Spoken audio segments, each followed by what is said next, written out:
Assalamualaikum warahmatullahi wabarakatuh. Alhamdulillah rabbil alamin wassalatu wassalamu ala asyrafil anbiya'i wal mursalin wa ala alihi wa sahbihi ajma'in. Assalamualaikum warahmatullahi dan salam sejahtera. Apa khabar warga Kasa yang dikasihi sekalian? Alhamdulillah, pertama-tama kita panjatkan syukur pada Allah Ta'ala di mana saja kita berada. Dan ini menjadi suatu fenomena di mana terkadang ucapan pertama, permintaan pertama daripada mana-mana pengkuliah, mana-mana penceramah, mana-mana individu pun ialah minta kita bersyukur pada Allah Ta'ala. Kerana nikmat syukur itu sebenarnya suatu nikmat yang perlu dihargai. Ya, dan terkadang kita tidak akan menghargai suatu nikmat itu melainkan bila hilang nikmat tersebut. Jadi oleh kerana itu, kita perlu mensyukuri waktu nikmat itu ada. Ya, nikmat itu dapat kita kecapi, nikmat itu dapat kita rasai. Waktu ini kita perlu bersyukur pada Allah Subhanahu Wa Taala. Dan Allah Taala sebut wa qalilum min ibadiyas syakur. Amat sedikit di antara hamba-hambaku yang bersyukur. Maka kita mohon supaya Allah Taala masukkan kita dalam kelompok yang sedikit tu, yang bersyukur itu. Tuan-tuan sekalian, para kaki tangan Kasa yang saya kasih sekalian, dalam menjalani kehidupan kita dan tugas-tugas seharian yang ditaklifkan kepada kita semua, maka kita melaksanakan tanggungjawab tersebut di atas 3 paksi utama. Yang pertama ialah keikhlasan dalam melakukan kerja yang kita buat. Ya, kerana Allah Subhanahu Wa Taala meletakkan asas suatu pekerjaan itu dibuat dengan tulus ikhlas, menyebabkan kita akan berubah cara kita laksanakan pekerjaan kita, sikap kita, emosi kita, akal fikiran kita dan tindakan kita akan terus berubah kalau sekiranya kita buat tu betul-betul kita buat kerana Allah Ta'ala. Ya, bukan kalau kita buat kerana harapkan pujian manusia, bila manusia tak puji kita akan rasa gelisah, kita akan rasa kecewa. Sama juga kalau kita buat tu benda, kita mengharapkan kita naik pangkat, tiba-tiba pangkat kita tak naik, maka kita akan kecewa. Tapi kita buat kerana Allah. Soal apa yang Tuhan nak beri di sebalik yang kita buat itu memang sebenarnya dalam jadual yang Allah Ta'ala telah atur. Tapi yang penting, jiwa kita rasa tenang, pemikiran kita rasa damai, kita buat kerja tu kita tidak mengharapkan sesuatu perkara. Walaupun naluri fitrah manusia, bila dia buat satu kebaikan, dia mengharapkan dia mendapat balasan kebaikan. Ya, tetapi kita harus ingat bahawa kebaikan itu tak semesti segera datang. Ya, kadang-kadang kebaikan itu ambil masa.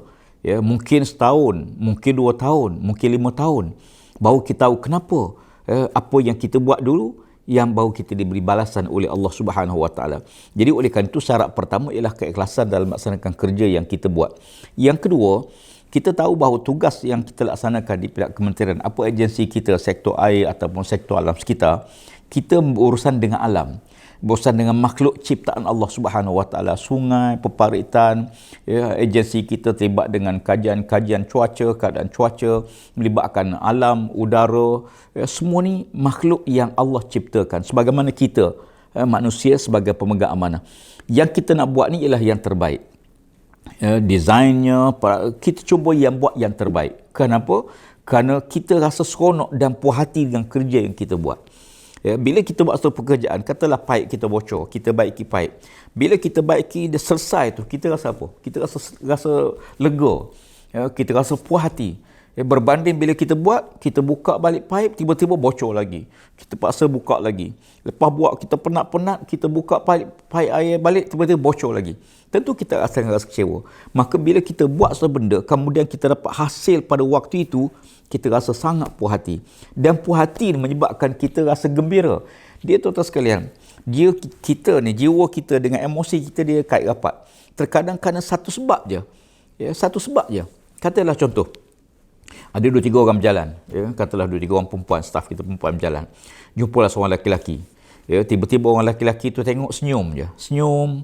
Ya, apa kita rasa? Kita rasa damai, seronok. Tambah-tambah yang senyum tu pula bos kita. Ya, tambah-tambah yang senyum tu jumpa pula menteri alam sekitar senyum. Contohlah, ya, kita rasa apa? Kita rasa seronok. Ya, kalau jumpa rasa masam macam mana? Bos kita jumpa kita masam. Ya, ataupun kita orang lelaki tiba-tiba dia kumat kamit mulut, tiba-tiba dihembus ke muka kita. Ya, kita tu rasa macam nak demam. Rasa dia tu sihir kita, dia jampi kita dan sebagainya. Ya, saya nak sebut bahawa benda macam tu, benda sikit je. Padahalnya kawan tu bukan jampi apa, dia mungkin tak apa dia sebut pun, tapi dia mempengaruhi emosi kita. Sama juga kadang kita tengah seronok, tiba-tiba kita buka Facebook. Ya, dan kita baca berita. berita yang mendukacitakan, terus emosi kita akan berubah. Ya, katalah kita dapat berita, tengah seronok tiba dapat berita, na'udzubillah, ini contoh. Ya, sahabat kita yang baik dengan kita, yang bekerja dengan kita, yang memang mesra dengan kita, tiba-tiba dia hantar mesej, dia kata, minta maaf, saya positif. Apa rasa kita? Allah, saya baru jumpa dia, baru tadi makan sekali dengan dia, baru tadi berjalan dengan dia. Kita tiba-tiba kita terus rasa bahawa kalau dia positif, tak mustahil kita akan jadi positif. Jadi nak sebut bahawa tengah seronok gembira, tiba-tiba emosi kita boleh berubah. Begitu ke tengah duka cita, tiba dapat berita tuan dinaikkan pangkat, berubah terus.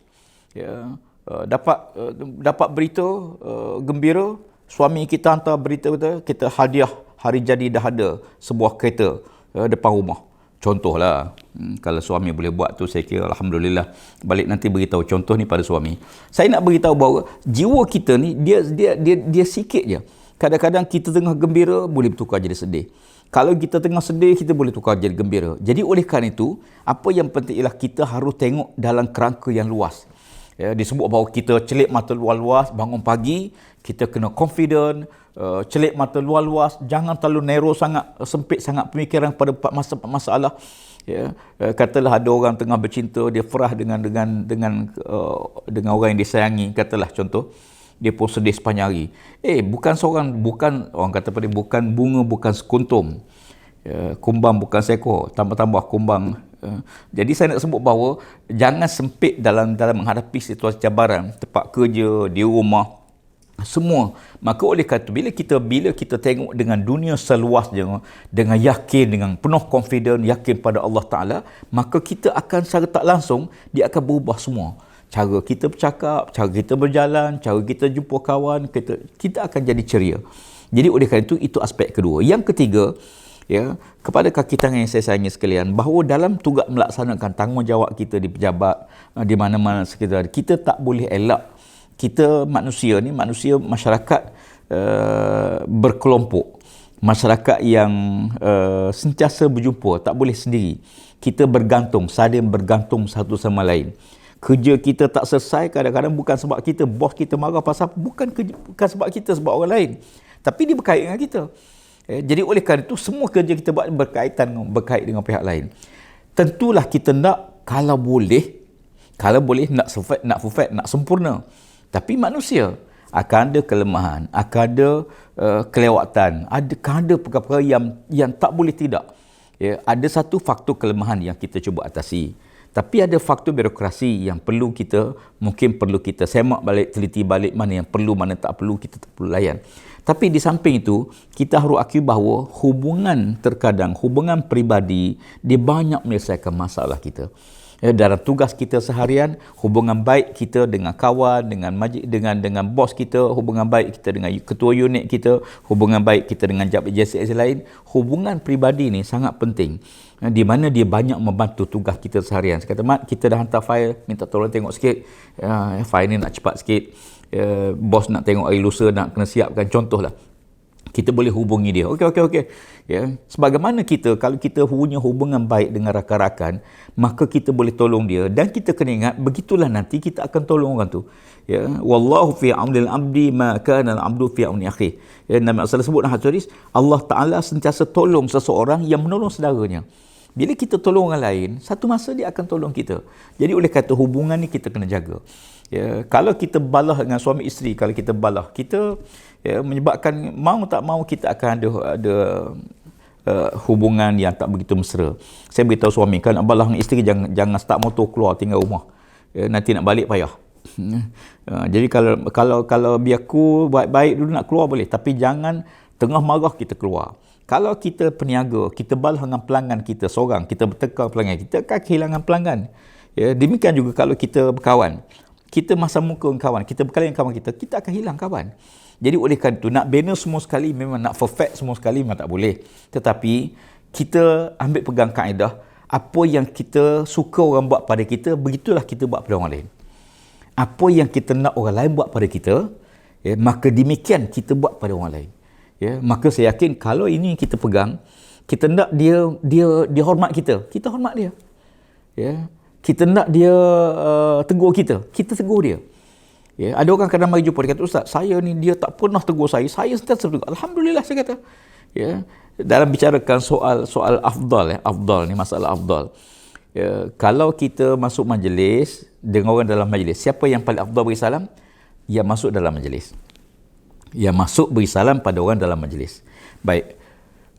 Orang yang seorang afdal beri salam pada kumpulan yang ramai. Ya. Kalau yang tak kenderaan, afdal beri salam pada orang berjalan kaki. Orang berjalan kaki, afdal beri salam pada orang berhenti. Okey.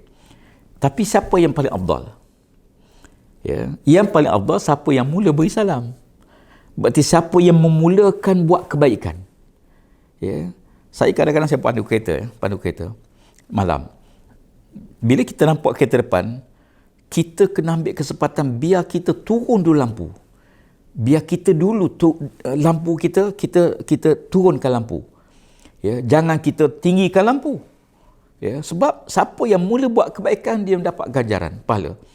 Ya, kita nak bersalam, biar kita dulu boleh salam, sekarang tak boleh salam. Ya, tapi siapa yang dulu hulur tangan? Siapa yang dulu buat kebaikan? Ya, jadi kita kena jadi orang yang awal melakukan kebaikan. Jumpa kawan kita yang beri salam, kita yang tegur, kita yang tanya khabar, kita yang hantar mesej, biar kita. Sebab dia kebaikan begini. Kebaikan dia tidak terhenti pada satu elemen, dia akan bersambung. Ya, dia akan bersambung. Maka kebaikan kita buat, tapi orang lain mengikuti kebaikan itu, maka kita mendapat pahala di atas kebaikan semua orang yang mengikut kita. Ya, para penonton sekalian, saya nak sebut satu hadis Nabi sallallahu alaihi wasallam. Nabi sebut, man da'a ila huda kana lahu minal ajri mislu ujuri man tabi'ahu la yanqusu min ujurihim syai'a. Sesiapa yang buat satu kebaikan, menyeru kepada benda baik, kita ajak kepada benda baik, kita mendapat pahala bila kita ajak kepada benda baik. Dan semua orang mengikuti kita di belakang.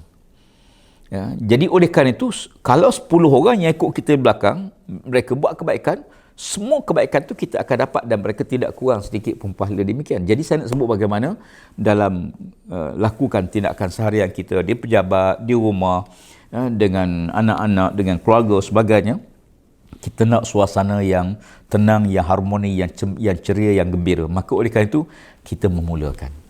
Ya, kita jadi orang yang memulakan sesuatu kebaikan. Ya, biar kita mulakan kebaikan. Sebab bila kita mulakan kebaikan, maka kita akan mendapat balasan kebaikan. Hal jazaa'ul ihsan illa al ihsan. Apakah balasan bagi orang yang melakukan kebaikan? Mesti dia akan mendapat kebaikan. InsyaAllah, mudah-mudahan tugas kita di pejabat dapat sempurnakan dengan sebaik mungkin. Walaupun sebahagian kita terpaksa bertugas di rumah masing-masing. Ya, di rumah bukan rehat, di rumah tapi kita bekerja. Bekerja, bahkan saya tengok dalam tempoh PKP ni, meeting kita banyak kali kita buat online. Sampai lepas kita meeting, kita terpaksa selesaikan kerja-kerja yang kita putus dalam mesyuarat dan terpaksa kita hantar. Ya, ada masa-masa yang kita dengan bebanan tugas masing-masing. Saya harapkan insya-Allah mudah-mudahan Allah Ta'ala mengangkat wabak depan negara kita dan kita semua kaki tangan kasar akan dipelihara oleh Allah Subhanahu Wa Ta'ala, kaki tangan semua, keluarga dan sebagainya. Ya, hingga jumpa semula. Ya, sekian untuk kali ini. Assalamualaikum warahmatullahi wabarakatuh.